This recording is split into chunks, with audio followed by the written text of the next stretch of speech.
Good day. Today we'll be talking about tuberculosis.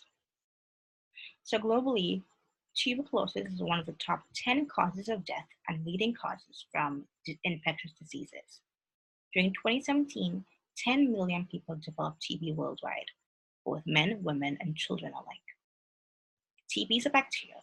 This bacteria tends to proliferate in the lungs, but it can proliferate anywhere in the body, the brain, the spine, the gut, your stomach. So it can present as latent TB and active TB.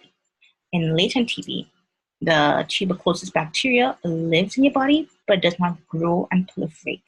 Therefore, you are unable to spread this disease from person to person. In active disease, the TB bacteria grows and proliferates. So in this disease, this stage of disease, you can definitely spread.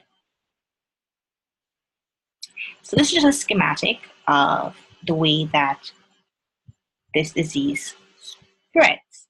So it is an airborne disease, which means it spreads through the air droplets.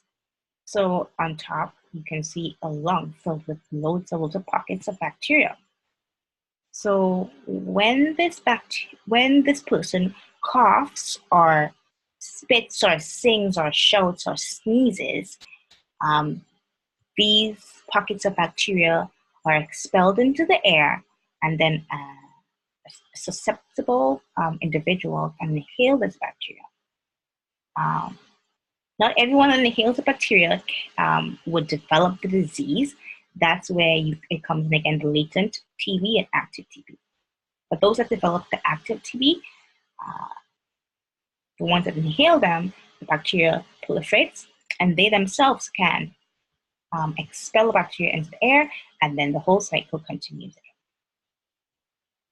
So signs and symptoms of TB depend on the location of the body that the bacteria grows.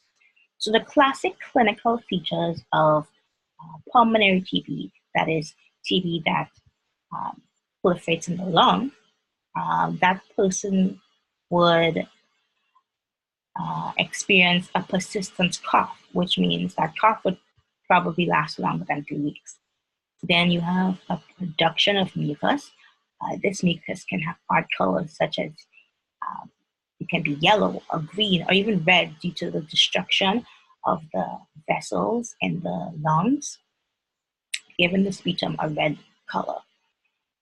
The individual may also complain of loss of appetite or a fever or sweats at night, and even weakness or fatigue. So to diagnose TB, TB of the lung or pulmonary TB, your doctor would probably do a chest x-ray. This chest x-ray would just look for changes in the lung that are associated with the disease. Then you can also take a sample of the mucus. Here you would just look under a microscope to look for any presence of the tuberculosis bacteria. If the disease proliferates outside of the lung, which is extrapulmonary tuberculosis, your doctor would most likely do a CT scan, an MRI scan, or ultrasound scan.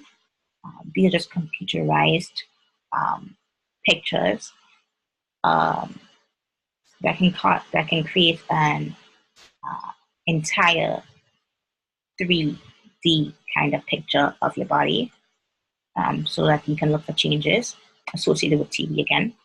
Then we can do an endoscopy, which is just a long tube that you put down your throat with a little camera at the end, and you can look for changes associated with TB again.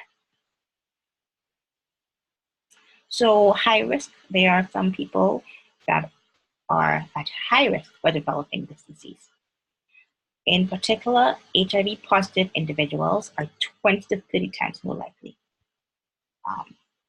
Then we have any other group of individuals that are immunocompromised, which means their white blood cells or any of the cells that help fight infections are weak, so they aren't able to fight off this tuberculosis disease.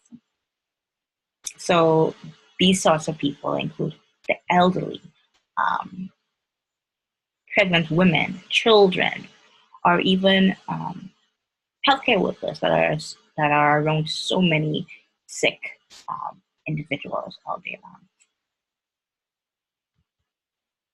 So the best way to prevent TB is to keep your immune system healthy and avoid exposure with individuals with active TB. Children living in a high-risk population should receive the BCG vaccine, which is a vaccine made of less a less potent strain of the vaccine, and that the vaccine that infects humans. These are usually from cows. The specimens are from cows. It's totally safe. But we tend to use antibiotics more than vaccines, though. We should periodically screen healthcare workers. Then all suspected individuals of TB should be isolated. They should be in a room for themselves. Anyone that's getting in contact with them should wear a mask because, again, this disease is airborne. And we should also treat latent TB with medications because we want to stop the progression of the latent TB into active TB if the person immune system gets weak. So to treat TB, you would want to give antibiotics, like I just said. So there's drug-responsive pulmonary TB and drug non-responsive. Drug-responsive, which means they react to the drugs, you would get 6 months of 4 different antibiotic drugs. Now, this may take several weeks before you start to feel better, but the exact length of time that you would have to take these antibiotic drugs will depend on your overall health and the severity of your TB. So it's important to keep taking your medication exactly as prescribed and to complete the whole course of antibiotics. Then, if you have extra pulmonary TB, like I said, TB that grows outside of the lung, then they tend to use the same combination of the 4 antibiotic drugs for 6 months. But if you have the TB growing in areas like your brain or your spinal cord, they would probably prescribe you, or most likely prescribe you with steroids. Yeah. So this is the end of our presentation on TB, and I hope you learned a lot. Thank you.